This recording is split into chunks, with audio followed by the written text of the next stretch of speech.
Hello students, how are you students. आपको इस channel पर ना केवल graduation and post graduation physics के टॉपिक्स की सबसे आसान एक्सप्लेनेशन देखने को मिलती है, बल्कि आपको साथ के साथ ये भी बताया जाता है कि आपको एग्जाम में क्या और कैसे लिख के आना है, ताकि आप सिर्फ एक वीडियो देख के ही अपने नोट्स बना सकें और एग्जाम्स में बहुत अच्छे मार्क्स ला सकें।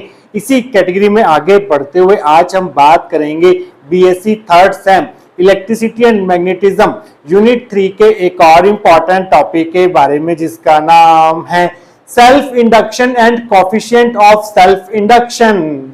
देखिए स्टूडेंट, सेल्फ इंडक्शन जो है वो इलेक्ट्रोमैग्नेटिक इंडक्शन से रिलेटेड एक बहुत ही इंपॉर्टेंट फिनोमेना है। ये स्टूडेंट्स जो है ये कॉइल से रिलेटेड एक प्रॉपर्टी होती है। सेल्फ इंडक्शन को समझने के लिए हम एक कॉइल कंसीडर करेंगे जो कि एक हेलिकल कॉइल होगी, और हेलिकल कॉइल को आप जानते हैं हम सोलेनॉइड के नाम से भी जानते हैं। अब हम क्या करते हैं स्टूडेंट्स, इसमें से करंट जो है वो फ्लो करवाते हैं इस डायरेक्शन में। इस कॉइल में करंट जो है वो इस डायरेक्शन में फ्लो हो रहा है। अगर ये करंट कांस्टेंट है तो इस कॉइल में हमें कुछ भी देखने को नहीं मिलेगा। यहाँ पर हमें कोई भी ईएमएफ जो है वो इंड्यूस होती हुई नहीं दिखाई देगी। अगर हम इस कॉइल के करंट को इंक्रीज करते हैं या डिक्रीज करते हैं, मींस इस कॉइल में फ्लो होने वाले करंट को चेंज करते हैं, वेरी करते हैं, तो इस केस में हमें इस कॉइल में ईएमएफ इंड्यूस होती हुई दिखाई देती है, और इसी प्रॉपर्टी ऑफ कॉइल को हम बोलते हैं सेल्फ इंडक्शन। सेल्फ इंडक्शन वो प्रॉपर्टी है जिससे हम कॉइल में इंड्यूस ईएमएफ प्रोड्यूस करवा सकते हैं by varying the current flowing through the coil. अगर हम इस कॉइल में करंट को इंक्रीज करते हैं, मान लीजिए यहाँ पर करंट जो है वो इंक्रीज हो रहा है, तो इस कॉइल में एक ईएमएफ इंड्यूस होगी जिसे हम स्मॉल ई से डिनोट करेंगे। इस ईएमएफ के कॉरस्पॉन्डिंग एक करंट यहाँ पर हम देखने को मिलेगा। उस करंट को हम बोलेंगे इंड्यूस्ड करंट, जिसे हम स्मॉल आई से डिनोट करेंगे। तो इस कॉइल में ये करंट तो फ्लो कर ही रहा है, आई करंट, साथ के साथ इस कॉइल में एक इंड्यूस करंट भी फ्लो करना शुरू करेगा। इंड्यूस करंट को हम यहाँ पर आई से शो करेंगे। अब क्वेश्चन ये उठता है कि इस इंड्यूस करंट की डायरेक्शन क्या होगी इस कॉइल में। इस इंड्यूस करंट को प्रोड्यूस किया है इंड्यूस्ड ईएमएफ ने, और इंड्यूस्ड ईएमएफ जो है वो लेंजिस लॉ को फॉलो करती है। यहाँ पर इंड्यूस्ड करंट की डायरेक्शन जो है वो लेंजिस लॉ को फॉलो करेगी। लेंजिस लॉ से हम ऑब्टेन कर सकते हैं। लेंजिस लॉ में क्या कहता था कि इंड्यूस्ड करंट की डायरेक्शन इस प्रकार से होगी कि वो अपने कॉज ऑफ प्रोडक्शन को अपोज करेगा। इस इंड्यूस्ड करंट के प्रोड्यूस होने का कारण क्या था, इस कॉइल में करंट का इंक्रीज करना। तो ये इंड्यूस्ड करंट इस डायरेक्शन में प्रोड्यूस होगा कि वो इस करंट में होने वाले इंक्रीज को अपोज कर सके, और वो कब पॉसिबल होगा, जब इंड्यूस्ड करंट की डायरेक्शन इस करंट के ऑपोजिट हो। इस करंट को हम प्राइमरी करंट या सोर्स करंट भी बोलते हैं, इसको हम सिंपली करंट भी बोल सकते हैं। ये हमारा सोर्स करंट है, प्राइमरी करंट है, ये इंड्यूस करंट है। तो ये इंड्यूस करंट जो है वो सोर्स करंट और प्राइमरी करंट को अपोज करेगा। तो उसके लिए हमें क्या करना होगा, इस इंड्यूस करंट की डायरेक्शन को इस तरफ लेना होगा, मींस सोर्स करंट के ऑपोजिट डायरेक्शन में करंट जो है, इंड्यूस करंट जो है वो फ्लो करेगा। अगर हमारा सर्किट में सोर्स करंट इंक्रीज हो रहा है तो अगर हमारे पास कॉइल में करंट डिक्रीज हो रहा हुआ तो उस केस में क्या होगा, उस केस में भी यहां पर हमें एक ईएमएफ इंड्यूस होती हुई दिखाई देगी कॉइल में, और उस इंड्यूस्ड ईएमएफ के कॉरस्पॉन्डिंग इस कॉइल में भी करंट जो है वो फ्लो होना शुरू कर देगा। इस करंट की डायरेक्शन को हम अगेन लेंजिस लॉ से ऑब्टेन करेंगे। लेंजिस लॉ ये कहता है कि इस इंड्यूस्ड करंट की डायरेक्शन कुछ इस प्रकार से होगी कि वो अपने कॉज ऑफ प्रोडक्शन को अपोज करेगी। इस इंड्यूस्ड करंट के प्रोड्यूस होने का कारण था इस करंट का डिक्रीज होना। तो ये इंड्यूस्ड करंट इस डायरेक्शन में प्रोड्यूस होगा कि वो इस करंट को डिक्रीज नहीं होने देगा। तो वो कब पॉसिबल होगा, जब इंड्यूस्ड करंट की डायरेक्शन वही हो जो हमारे सोर्स करंट की डायरेक्शन है। तो इस केस में जो हमारा इंड्यूस्ड करंट होगा उसकी डायरेक्शन जो है वो इस प्रकार से रहेगी। तो स्टूडेंट्स, इस फिनोमेना को हम बोलते हैं सेल्फ इंडक्शन, और जो ईएमएफ प्रोड्यूस हुई है उसे हम बोलते हैं सेल्फ इंड्यूस्ड ईएमएफ या सिंपली इंड्यूस्ड ईएमएफ भी बोल सकते हैं। और उस सेल्फ इंड्यूस्ड ईएमएफ के कॉरस्पॉन्डिंग जो करंट प्रोड्यूस होगा उसे हम बोलेंगे इंड्यूस्ड करंट, और इंड्यूस्ड करंट की डायरेक्शन जो है वो लेंजिस लॉ के अकॉर्डिंग होगी। तो स्टूडेंट्स यहाँ पर जो इंड्यूस्ड करंट है वो अपने कॉज ऑफ प्रोडक्शन को अपोज कर रहा है, इसलिए हम सेल्फ इंड्यूस्ड ईएमएफ को बैक ईएमएफ भी बोलते हैं, क्योंकि वो अपने कॉज ऑफ प्रोडक्शन को अपोज करती है। तो स्टूडेंट्स यहाँ पर आपको ये डायग्राम बनाने हैं। अब आपके मन में एक क्वेश्चन आ रहा होगा कि यहाँ पर इंड्यूस्ड ईएमएफ आखिरकार प्रोड्यूस क्यों हो रही है। तो देखिए स्टूडेंट्स, यहाँ पर अगर हम करंट को चेंज करते हैं इस कॉइल में, इस सोलेनॉइड में, तो होगा क्या। देखिए स्टूडेंट्स, यहाँ पर जो सोलेनॉइड का मैग्नेटिक फील्ड होता है उसका फॉर्मूला हमने ड्राइव किया था, वो था B is equal to mu not N I, जहां पर n जो है वो नंबर ऑफ टर्न्स पर यूनिट लेंथ है, और हमारे पास मैग्नेटिक फ्लक्स होता है बी ए कॉस थीटा। तो यहां से B जो है वो I के प्रोपोर्शनल है। मैग्नेटिक फील्ड जो है सोलेनॉइड में वो करंट के डायरेक्टली प्रोपोर्शनल होता है, और मैग्नेटिक फ्लक्स जो है वो मैग्नेटिक फील्ड के प्रोपोर्शनल होता है। तो यहाँ पर होगा क्या स्टूडेंट्स, जैसे हम करंट को चेंज करेंगे कॉइल में तो मैग्नेटिक फील्ड चेंज होगा, मैग्नेटिक फील्ड चेंज होगा तो उस कॉइल के साथ लिंक्ड मैग्नेटिक फ्लक्स भी चेंज होगा। और Faraday second law of electromagnetic induction के अकॉर्डिंग जब भी किसी कॉइल के साथ लिंक्ड मैग्नेटिक फ्लक्स चेंज होता है तो उसमें ईएमएफ जो है वो प्रोड्यूस होती है, और उस ईएमएफ का जो फॉर्मूला होता है हमारे पास वो होता है minus d phi by d t. Minus sign ये शो करता है कि जो इंड्यूस्ड ईएमएफ है वो अपने कॉज ऑफ प्रोडक्शन को अपोज करती है। नेगेटिव साइन जो है वो लेंजिस लॉ के अकॉर्डिंग हमने यहाँ पर लगाया है। तो यहाँ पर क्या होगा, हम करंट को वेरी कर रहे हैं, इंक्रीज कर रहे हैं या फिर डिक्रीज कर रहे हैं। इस केस में देखते हैं हम यहाँ पर करंट को इंक्रीज कर रहे हैं। करंट इंक्रीज होगा तो इस सोलेनॉइड का मैग्नेटिक फील्ड इंक्रीज होगा, मैग्नेटिक फील्ड इंक्रीज होगा तो इस कॉइल के साथ लिंक्ड मैग्नेटिक फ्लक्स भी इंक्रीज होगा। तो मींस इस कॉइल के साथ लिंक मैग्नेटिक फ्लक्स जो है वो चेंज हो रहा है, और इस मैग्नेटिक फ्लक्स के चेंज होने से इस कॉइल में इंड्यूस ईएमएफ प्रोड्यूस होगी, जिसकी वजह से इस कॉइल में हमें इंड्यूस करंट जो है वो प्रोड्यूस होता हुआ दिखाई देगा। अगेन यहाँ पर करंट जो है वो डिक्रीज हो रहा है, तो अगर करंट डिक्रीज हो रहा है तो इस सोलेनॉइड का मैग्नेटिक फील्ड भी डिक्रीज होगा, मैग्नेटिक फील्ड डिक्रीज होगा तो इस कॉइल के साथ लिंक मैग्नेटिक फ्लक्स भी डिक्रीज होगा। मैग्नेटिक फ्लक्स डिक्रीज हो रहा है, मैग्नेटिक फ्लक्स चेंज हो रहा है, तो मींस अगेन यहाँ पर क्या होगा, एक ईएमएफ इंड्यूस होगी according to Faraday law.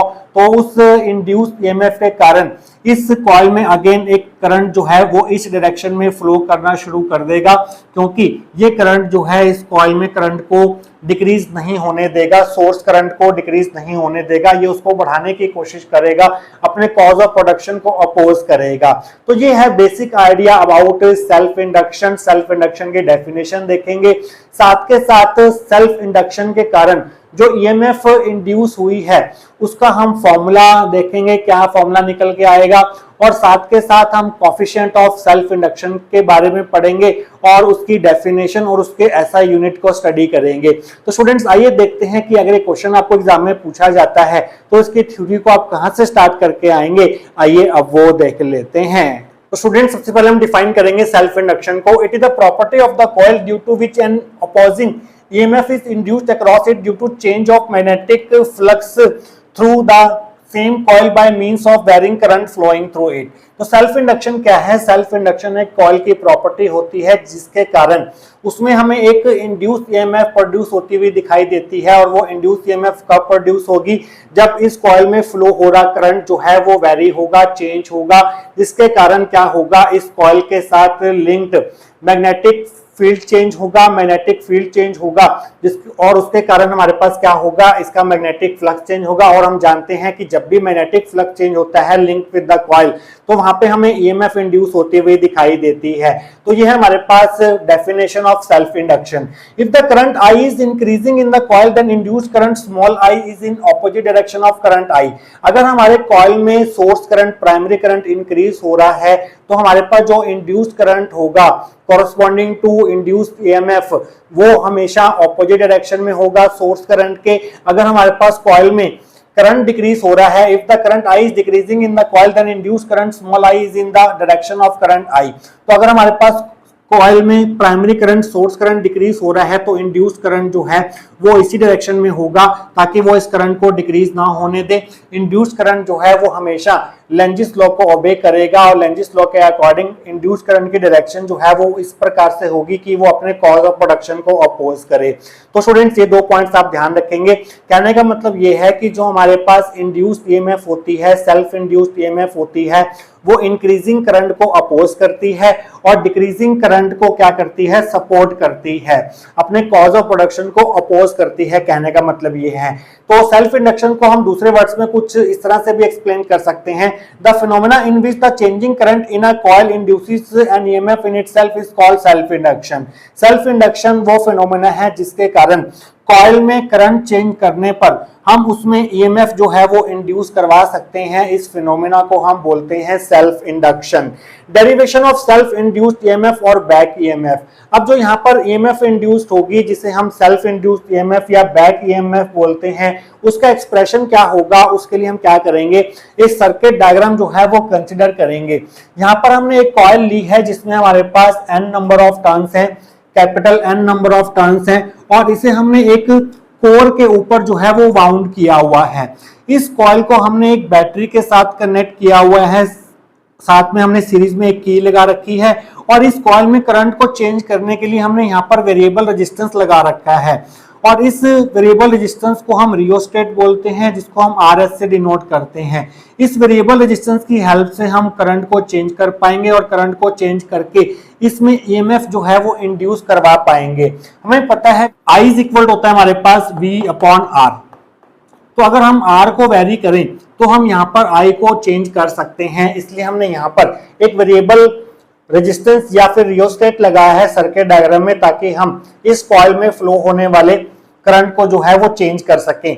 Consider a circuit as shown in figure 3, a coil having n number of turns is connected in series with a battery and rheostat RH and key K. तो यहाँ पर हमने एक coil ली है जिसमें n number of turns हैं, और इसके साथ हमने सीरीज में एक बैटरी, एक रियोस्टेट और की को कनेक्ट किया है। जैसे हम इस की को प्रेस करेंगे तो क्या होगा, ये कॉइल जो है वो एक बार मैग्नेट की तरह बिहेव करना शुरू करेगी, इसमें मैग्नेटिक फील्ड प्रोड्यूस हो जाएगा।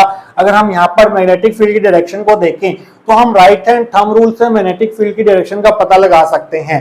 यहाँ से हमारे पास करंट जो है वो बाहर आ रहा है, और बाहर आते हुए करंट को हम डॉट से शो करते हैं, और यहाँ पर करंट जो है वो अंदर जा रहा है, अंदर जाते हुए करंट को हम क्रॉस से शो करते हैं।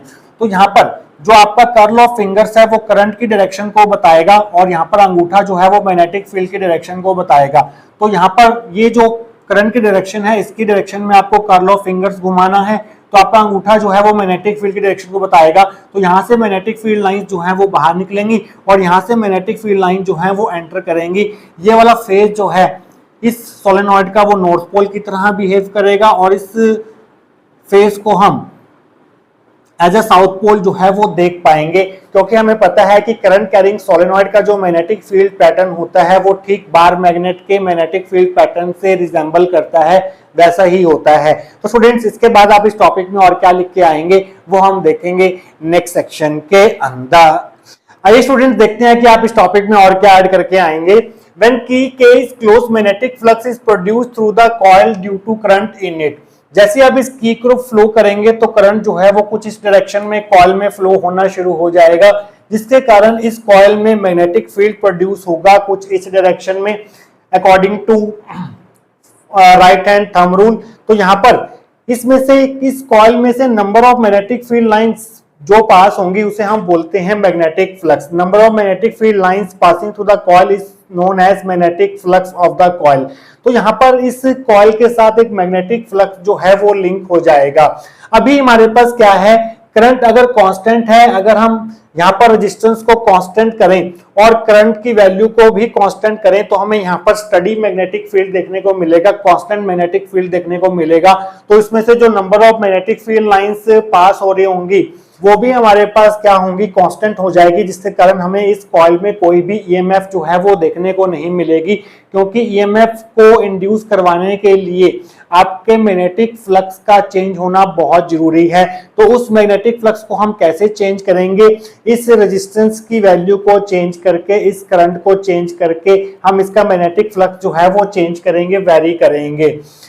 If the current I is changed by using rheostat I is equal to V upon R, magnetic flux through the coil changes that causes an induced EMF in the coil। जैसे ही हम इस variable resistance को very करते हैं वैसे ही इस coil का जो है करंट जो है वो चेंज होगा।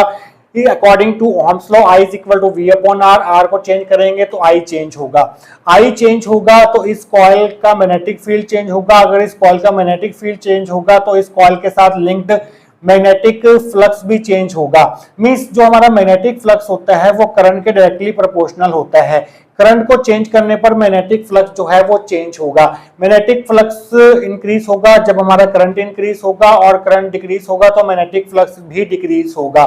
तो यहाँ पर मैग्नेटिक फ्लक्स को हम चेंज कर रहे हैं by varying the current in the coil, जिसके कारण क्या होगा, मैग्नेटिक फ्लक्स के चेंज होने से इस कॉइल में एक ईएमएफ इंड्यूस हो जाएगी।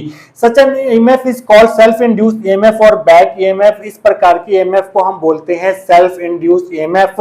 इसी कॉइल में हमने करंट चेंज करके इसी कॉइल में हमने ईएमएफ इंड्यूस कर दी है, इसलिए इस ईएमएफ को हम बोलते हैं सेल्फ इंड्यूस्ड ईएमएफ और बैक ईएमएफ। बैक ईएमएफ क्यों बोल रहे हैं, क्योंकि इंड्यूस्ड ईएमएफ की जो डायरेक्शन होगी वो इस प्रकार से होगी कि वो अपने कॉज ऑफ प्रोडक्शन को अपोज करेगी। If the flux through one loop of the coil is 5 then total flux through coil of n turns would be n5। इसमें हमारे पास n नंबर ऑफ लूप्स हैं। अगर एक लूप जो है वो कुछ इस प्रकार से है, सर्कुलर लूप है। अगर एक सर्कुलर लूप का मैग्नेटिक फ्लक्स 5 है तो इन सभी n लूप्स के साथ कितना मैग्नेटिक फ्लक्स लिंक्ड होगा, n5 होगा। तो इस पूरी कॉइल का जो टोटल मैग्नेटिक फ्लक्स होगा वो हमारे पास n5 होगा। इस चीज का आप ध्यान रखेंगे। और ये जो टोटल मैग्नेटिक फ्लक्स है n5 वो किसके प्रोपोर्शनल होगा, करंट के प्रोपोर्शनल होगा। और अगर हम प्रोपोर्शनलिटी का साइन हटाएंगे तो यहाँ पर हमें एक कांस्टेंट देखने को मिलेगा जिसे हम बोलते हैं coefficient of self induction of the coil. तो यहाँ पर n5 इक्वल टू L5 आ गया। n5 हमारे पास क्या है, टोटल मैग्नेटिक फ्लक्स, जिसे हम phi t से डिनोट करेंगे, that is equal to Li। तो यहाँ से L की वैल्यू क्या आ जाएगी, phi t अपॉन I। तो कोफिशिएंट ऑफ सेल्फ इंडक्शन का जो एक फॉर्मूला है वो हमारे पास ये है। तो अगर हमें इसे डिफाइन करना हो तो हम कैसे डिफाइन कर सकते हैं, अगर हम यहाँ पर I को 1 पुट कर दें तो L हमारे पास phi t के बराबर हो जाएगा। Means coefficient of self induction उस मैग्नेटिक फ्लक्स, उस टोटल मैग्नेटिक फ्लक्स के बराबर होगा जब हमारे पास इस कॉइल में यूनिट करंट फ्लो हो रहा होगा। इस तरह से आप कोफिशिएंट ऑफ सेल्फ इंडक्शन को डिफाइन कर सकते हैं। Coefficient of self induction of the coil is numerically equal to the magnetic flux, total magnetic flux linked with the coil when unit current is flowing through the coil। तो students ये जो L है ये किस पर depend करता है, ये डिपेंड करता है कॉइल की ज्योमेट्री पर। ये डिपेंड करेगा कि आपने कितने नंबर ऑफ टर्न्स यहाँ पर लिए हैं कॉइल पे। ये डिपेंड करेगा कि हर एक लूप का एरिया ऑफ क्रॉस सेक्शन क्या है, और ये डिपेंड करेगा कि आपने जो कोर लिया है, जिसके ऊपर आपने कॉइल को वाउंड किया है, ये आपका कोर है जिसके ऊपर आपने इस कॉइल को वाउंड किया है, उस कोर का नेचर क्या है, मटेरियल क्या है। अगर आप यहाँ पर आयरन कोर लेते हैं तो उस केस में इस L की वैल्यू कुछ और होगी। अगर इस केस में आप कॉपर कोर लेते हैं तो उस केस में L की वैल्यू डिफरेंट होगी। तो यहाँ पर आप लिखेंगे where L is a constant of proportionality is called coefficient of self induction of the coil। The value of L depends on number of turns of the coil, area of cross section of the coil and nature of material of the core on which coil is wound। तो ये तीन factors पर depend करेगी। L की value number of turns पर depend करेगी, area of cross section पर depend करेगी कॉइल के, और उस मटेरियल पर डिपेंड करेगी जिससे आपने कोर बनाया है और जिस कोर के ऊपर आपने कॉइल को वाउंड किया है।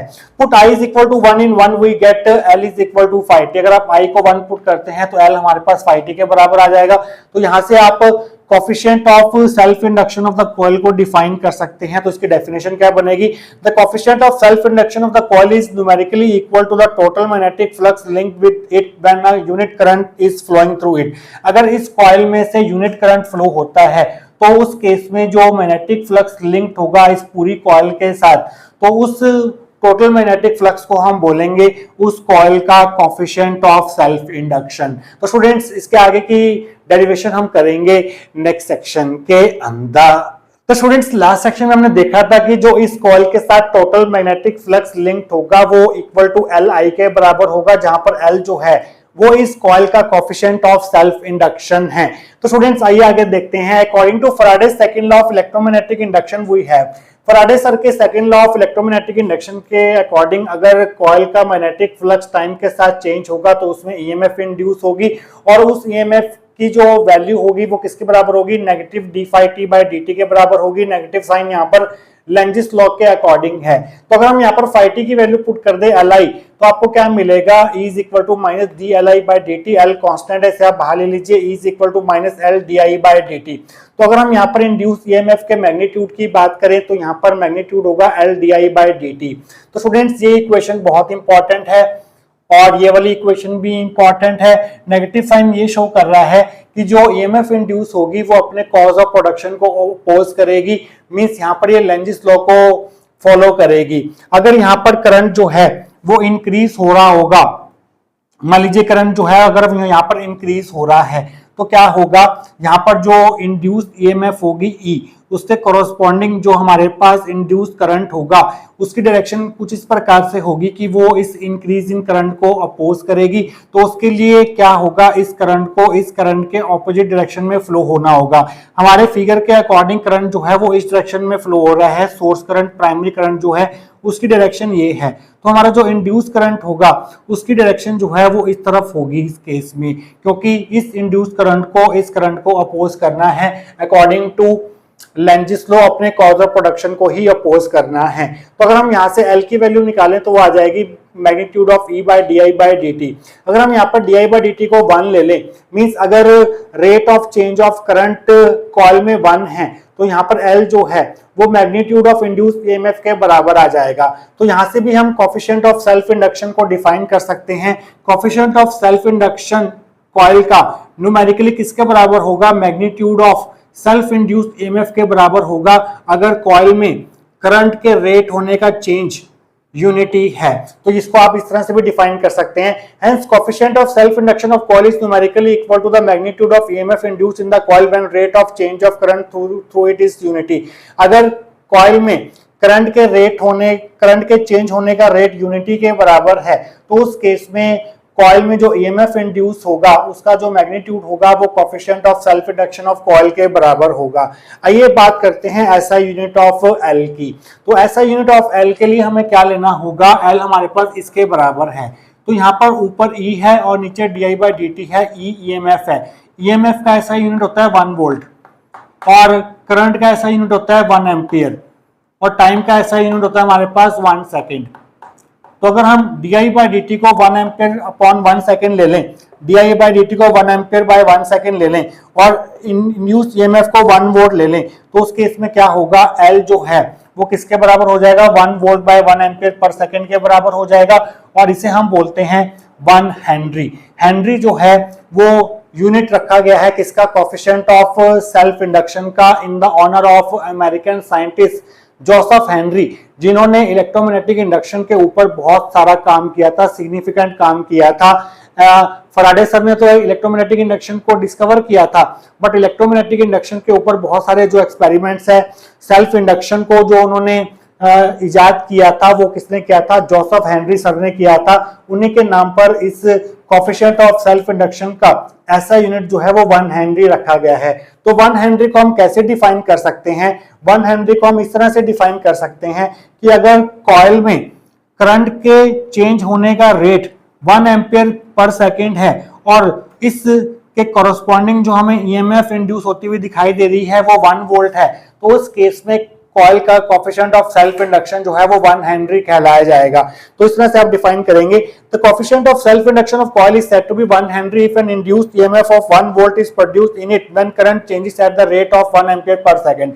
अगर कॉइल में करंट के चेंज होने का रेट 1 एम्पियर पर सेकंड है और इसके कॉरस्पॉन्डिंग अगर आपको इंड्यूस्ड ईएमएफ 1 वोल्ट मिलती है तो उस केस में coefficient of self induction of coil जो है वो 1 हेनरी होगा।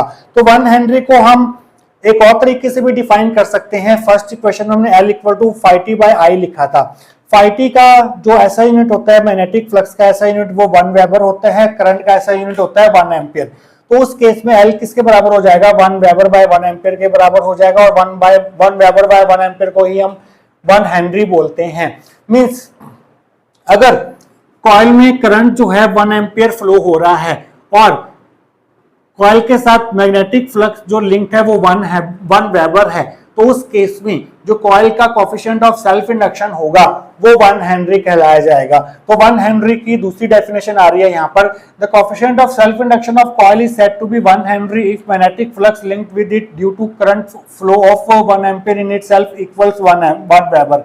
अगर करंट जो है वो 1 एम्पियर फ्लो कर रहा है कॉइल में और उस 1 एम्पियर करंट के कोरस्पॉन्डिंग जो मैग्नेटिक फ्लक्स है कॉइल के साथ लिंक वो 1 वेबर के बराबर है, तो उस केस में coefficient of self induction of coil जो है वो 1 हेनरी कहलाया जाएगा।